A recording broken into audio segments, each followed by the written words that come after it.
আসসালামু আলাইকুম ভিউয়ার্স, আশা করি আলহামদুলিল্লাহ আপনারা সবাই ভালো আছেন। আল্লাহর রহমতে আমরাও ভালো আছি। তো আজকে আপনাদেরকে আমি তৈরি করে দেখাবো গরুর মাংস দিয়ে বুটের ডাল। এই বুটের ডালকে অনেকেই হয়তো চানা ডাল হিসেবে চিনে থাকবেন। তো আশা করছি রেসিপিটা ভালো লাগবে। আমি আপনাদেরকে খুব সুন্দরভাবে রেসিপিটা দেখানোর চেষ্টা করেছি। তো শুরু থেকে শেষ পর্যন্ত অবশ্যই ভিডিওটা দেখবেন।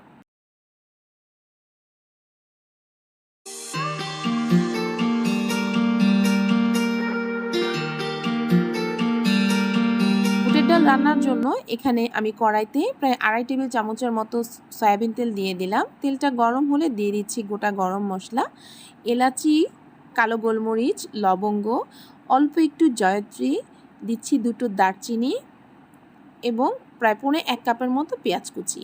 এবার পেঁয়াজ কুচিকে হালকা একটু ভেজে নিচ্ছি। এরপর দিয়ে দিচ্ছি 2 টেবিল চামচ পরিমাণ আদা রসুন বাটা। আদা রসুন বাটাটা আমি পেঁয়াজের সাথে হালকা একটু ভেজে নেব।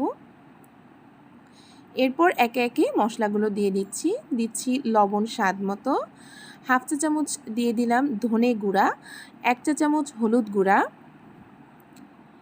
2 চা চামচ দিচ্ছি শুকনো মরিচের গুঁড়া। আপনারা যে যেমন ঝাল খাবেন কম বা বেশি সেভাবে দিয়ে নিতে পারেন। মশলাটা একটু কষিয়ে দিয়ে দিলাম অল্প পরিমাণ পানি, আর এরপর দিয়ে দিচ্ছি শুকনো মরিচ ফালি। এই শুকনো মরিচ ফালি দেওয়ার কারণে কিন্তু কালারটা খুব সুন্দর আসবে। মশলাটা একটু কষিয়ে নিচ্ছি, আর এর সাথে দিয়ে দিচ্ছি একটা জয়ফলের 3 ভাগের 1 ভাগ এবং 1/2 চা চামচ কাঁচা জিরা বাটা। মশলাটা ভালোভাবে কষানো হচ্ছে, আর দিয়ে দিলাম এর মধ্যে তেজপাতা। মশলাটা কিন্তু ভালোভাবে কষিয়ে নিতে হবে, একদম জানি কাঁচা গন্ধ না থাকে সেইভাবে। এরপর দিয়ে দিচ্ছি গরুর মাংস। এবার উল্টে পাল্টে নেড়ে কিছুক্ষণ কষিয়ে নেব। ঢেকে দিচ্ছি কিছুক্ষণের জন্য, আঁচটা অল্প করে দিয়ে এভাবে একটু আমি কষিয়ে নিয়েছি। এরপর দিয়ে দিচ্ছি গরম পানি। গরুর মাংসটাকে আমি খুব সুন্দরভাবে সেদ্ধ করে নেব।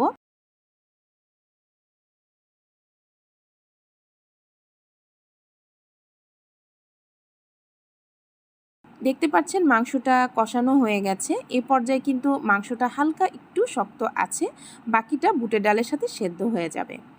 এই পর্যায়ে দিয়ে দিচ্ছি বুটের ডাল বা চানা ডাল।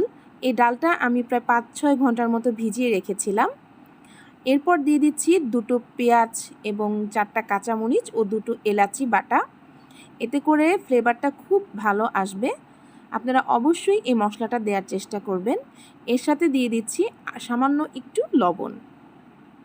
এবার উল্টে পাল্টে কিছুক্ষণ কষিয়ে নিব।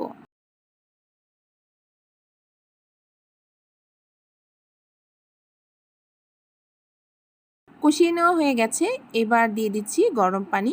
ভিউয়ার্স, আপনারা অবশ্যই মাংস রান্নায় গরম পানিটা ব্যবহার করবেন, এতে করে মাংসটা খুব সুন্দর সফট হবে। এবার বলকটা চলে আসলে ঢাকনাটা দিয়ে রান্না করে নিব। এই পর্যায়ে এখানে আমি কিছু কাঁচামরিচ ফালি দিয়ে দিয়েছি, আর দিয়ে দিলাম 1 চা চামচ পরিমাণ গরম মশলার গুঁড়া। রান্নাটা কিন্তু অলমোস্ট কমপ্লিট। আমি একটু ঝোল ঝোল থাকতেই রাখবো, কারণ বুটের ডালটা একটু ঠান্ডা হলে পানিটা কিন্তু একদম টেনে যাবে। সো আমি এখনই চুলাটা বন্ধ করে দিচ্ছি এবং নামিয়ে সার্ভ করে নিচ্ছি।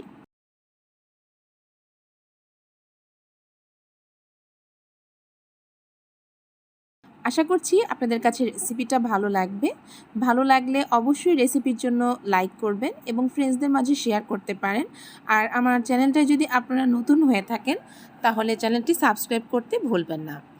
আর দেখতে পাচ্ছেন আমি সার্ভ করছি। অনেকটাই কিন্তু ঝোল টেনে গেছে, একদমই ঘন হয়ে গেছে। আর আমি এটা সার্ভ করেছি পরোটার সাথে। আপনারা চাইলে খিচুড়ি, সাদা ভাত, পোলাও যে কোনো কিছুর সাথেই খেতে পারেন। তো ভালো থাকবেন, সুস্থ থাকবেন। চলে আসবো আপনাদের মাঝে আবারও কোনো নতুন রেসিপি নিয়ে। ততক্ষণের জন্য আল্লাহ হাফেজ।